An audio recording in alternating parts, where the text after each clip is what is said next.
Hi guys, welcome to another episode of Pointy Not Sharp. Today we're taking a look at the Russian model of 44 bayonet. Now these are actually made fixed to the M44 rifle.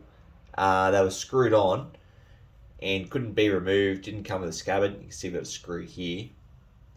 Very similar to, well, pretty much exactly the same as what you have with the SKS bayonets. In fact, this was the inspiration for the SKS bayonet. Now, these had a lot of different manufacturers. They were made by Izhevsk and Tula in Russia. So Izhevsk made them from 1943 until 1948, where the Tula only made them in 1944. And they literally made millions of these things, along with the rifles, obviously. After the Great Patriotic War, or the Second World War, they sold they gave their technical plans and tooling to a bunch of their allies. So China made them as well. They called them the Type 53, and they also made them in the millions, and they sold them to virtually everyone, although not all of their rifles came with the bayonets, but a great many of them did. Hungary also made them. They made quite a number, like in the hundreds of thousands. I'm not sure exactly how many. Romania made them between 1953 and 1955, and from what I can tell, they made less than 70,000, so not a terrible lot. They're probably the least common of all the manufactured Type 44s, or Model 44s. And finally, Poland made them too. They called theirs the WZ44. Anyway, the history behind this bayonet I think is quite interesting, and it's linked to the Russian Mosin Nagant, obviously. Just got the bayonet for that there. So, in World War II, or the start of the war, Russia was still using the Mosin Nagant, the Model 91-30, and their doctrine was that the bayonet had to be fixed to the rifle at all times and could not be removed. And if it was removed, they didn't have a scabbard, so they stuck them in their belts, and a lot of them got lost because they didn't have a convenient way to carry them. The Mosin Nagant's a very long rifle, and the 91-30 bayonet just makes it even more, much longer, much less convenient. Logistically, it's a nightmare. How do you pack rifles with the bayonets and not lose them? How do you carry your rifles in vehicles and go through buildings and trenches? It's just a terrible idea. Anyway, as a result of that doctrine, they lost a lot of their bayonets, and there was some research done into how they could retain them. So in 1943, there were a number of trials where they had bayonets that were permanently fixed to rifles. And one of the trials, the Siemens Folding bayonet, which is essentially what we have here except in full length, that bayonet is actually called the Model 91/30/43, and that's identical to what we have here, except the cruciform is the full length, where the 44 is shorter, as you can see. But the actual locking mechanism down the base is identical to what you have in the 44. So you don't have this, what you have in the 91-30. Anyway, 21,500 of those were made. I think 11,500 in 43 and a further 10,000 in 44. And they were trialled on the front lines, the Eastern Front against the Germans. They were found to be satisfactory.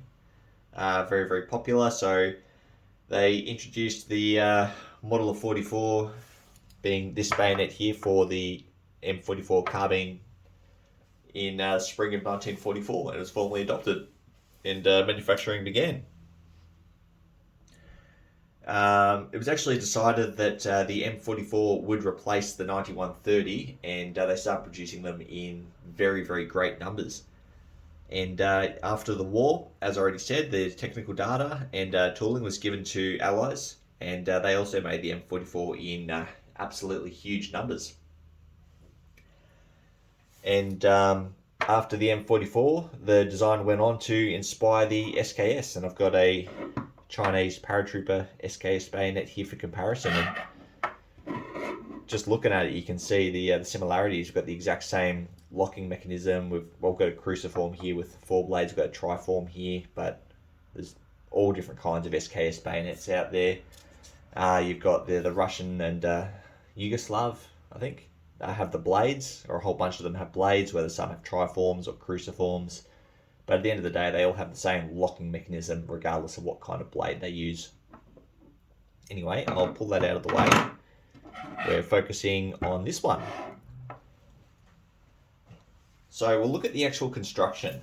Now, the construction did change ever so slightly. So I mentioned before the model 91/30/43 Sevens trial. That had the same locking mechanism as what we have here.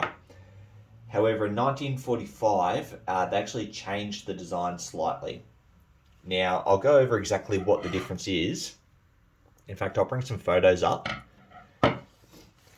Now, the top photo depicts the 1944 manufacture and the trials, the Sevens trials. They both have the same locking mechanism, and you'll notice it has a, it's referred to as a hook. It's that little diagonal piece, and then on the reverse there is no cutout. Where the 1945 and onwards, you'll see that they refer to it as a hook on either side of the socket there.